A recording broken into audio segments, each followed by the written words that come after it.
The final episode of The Penguin dropped over the weekend, and you could describe it in one word: shocking. But if you have more questions now than ever, look no further. Here is The Penguin shocking season finale explained. As you might have guessed, this video will not be spoiler-free. This season, we were introduced to Victor and grew particularly attached to him, if I do say so myself. Though Victor was already kind of involved in a life of crime, but it was smaller things like stealing rims off a car, nothing like what the Penguin was getting up to, that's for sure. Unfortunately for Victor, he had a nasty case of wrong place, wrong time, and ended up tangled in the dangerous web of Gotham's underground. Throughout the show, we got to see Victor working his way up in the criminal world. He pretty much became the Penguin's right-hand man. The two even shared an emotional conversation down by the river about their personal losses, and they both had quite a few. Victor lost his family in the Riddler's Gotham flood. That's why he turned to a life of crime in the first place. And Penguin, well, his story is a little different. He actually was responsible for his two brothers passing, and then cause and effected his way to his mother's state currently. So just a little different from Victor's situation. Either way, they found a way to bond over it. The Penguin even says that he considers the well-meaning kid family, and isn't that just so sweet? But the last person you want calling you their family is someone who has ended everyone in theirs. Yeah, the Penguin restricts Victor's airflow to the point of passing on in this scene. Then, to add salt to the wound, he takes Victor's wallet, steals the cash from it, and then throws his driver's license into the river. Victor is left laying on the shore while his identity, sinks in a similar fashion to his loved ones. You might recall that Penguin once told Victor that their names would live forever. Well, it's only fitting that Penguin would be the one to permanently erase it. Part of me does wonder if the story was inspired by another comics mentor and mentee relationship. The car rims to riches story reminds me just a little bit of Jason Todd and Bruce Wayne's relationship. Jason met Batman when he tried stealing the wheels of the Batmobile. The Bat took pity on the kid and took him under his wing. Jason became the second Robin, fighting alongside the Prince of Gotham. Victor met Penguin trying to steal the rims of his car.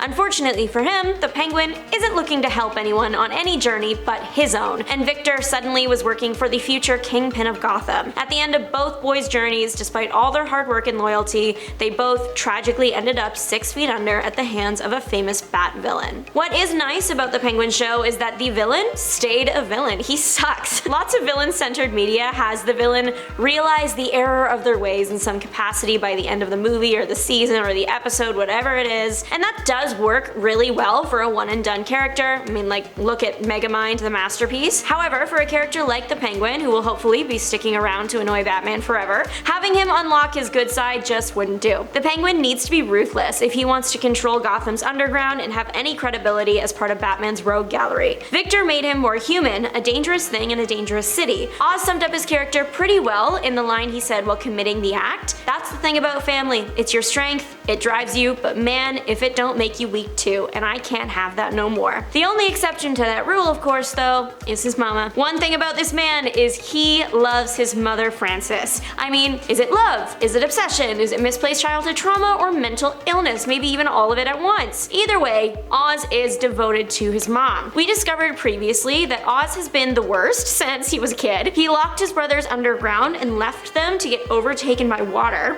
The Penguin has a thing for drowning. I'm shocked. That's shocking news. It's cap. I love it. Anyway, we had been led to believe that the story, Cobb told his mom that he wasn't involved with their demise and everything. We were led to believe his mom accepted that story. However, in the season finale, surprise, she actually figured out a long time ago that he was a little liar. She figured out what her son had done and even plotted to end him, but she couldn't go through with that. It ended up being one of her greatest regrets. The series utilizes the unreliable narrator trope very well to lure us into believing that Oz's life story is pretty different from what it actually was. It also makes you wonder just how much of his relationship with his mom was actually real. Throughout the series, Oz's mom was sticking by his side. She encouraged him to be better and greater, but was that all a half-truth illusion? She clearly has harbored a hatred for Oz after all these years. You might recall that Oz and his mom spent some time at the jazz club after the stuff with his brothers went down. Turns out that that night wasn't as wonderful for Frances as it was for Oz. She was grappling with the fact that her little boy could do something so despicable and making a tough choice to let him live or send him to join his brothers. Sofia uses Oz's love of his mother against him, kidnapping her and forcing the two into a difficult conversation. Sofia had known that Frances already discovered Oz was responsible for the crime, but she also knew that Oz didn't didn't know that yet, so she forcibly put them in a scenario in which Oz would have to either confess or his mom would have to confess she actually knew. Either way, the relationship was going to turn on its head. Oz proved just how much of a manipulating narcissist he is, fighting, even on threat of injury to Frances,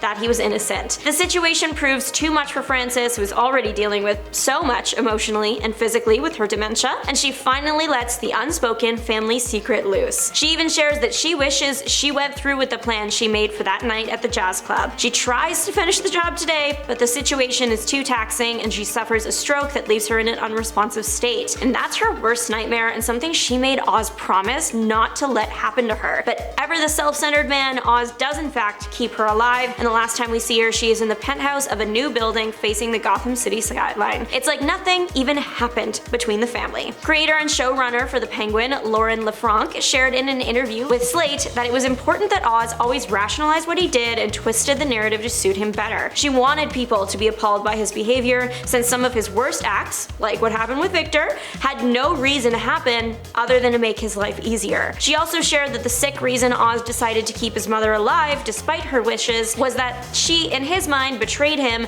and didn't ever tell him she was proud of him, which was what he felt like he deserved. That's also why Eve was dressed like his mom and telling him all those nice things at the end. Lauren LeFranc also shared in this interview the creative parameters set on the show to fit into the Reeves Batman universe. She said that all she was tasked with accomplishing was that the Penguin needed to achieve a level of power that made him more noticeable to the Batman. I think I can safely say that this goal was met, but now it begs the question, what exactly does Reeves have planned for the crime lord? In The Batman, the Penguin was certainly a thorn in Batman's side. He helped the case along, but was nothing more than a side character. If Reeves specifically wanted the Penguin to reach Batman-level threat status, he must be playing a much larger role in the second installment. LeFranc also shared that the series wanted to establish that the character of the Penguin is the type to create delusions, so that must tie into the next film as well. Since he already has his miniseries, it would be surprising if he were the main villain for the next movie, so maybe he will simply be just working really closely with them. Either way, we can't expect to see him again, and we will certainly see Sofia's character again. After the heartbreaking end to her arc, back in Arkham Asylum after wanting nothing more than her freedom, Sofia gets a letter from her half-sister, Catwoman. Before reading the letter, the look on Sofia's face is one of complete despair. After the letter though, she appears to be in much better spirits. Family relationships were a large focus of the Penguin. They also caused a lot of problems. Ending the season with Sofia connecting with her sister, that just promises trouble. It also suggests that even though Catwoman left the city in The Batman, she might need to return to Gotham for a short vacation to take care of some family business. And good luck to Batman when that happens. But speaking of the resident Bat, in an interview with The Hollywood Reporter, LeFranc shared that they talked about including the Prince of Gotham in the show, as long as it didn't distract from the characters that were the true focus of the show. After the series finale, the Batman was simply teased with that bat signal in the sky, but fans don't seem to be mad that Wayne was physically absent since the show was just that good. Lauren LeFranc shared in the previously mentioned interview that she always knew she wanted Sofia to live. She understood that for the character, a life of imprisonment would always be worse than not living at all. This choice not only makes sense for the character, but it benefits future storytelling because now writers have access to this compelling, intelligent woman, manifesting that they don't nerf her personality next time she's written. This series had fun little details sprinkled throughout that really built up the characters. Personally my favorite, I love that they chose Top Hat as the movie young Oz loved watching. Not only was it a nod to the outfit he's typically seen wearing in the comics, but the scene they chose, the dancing call and response, it lays the groundwork that even as a kid,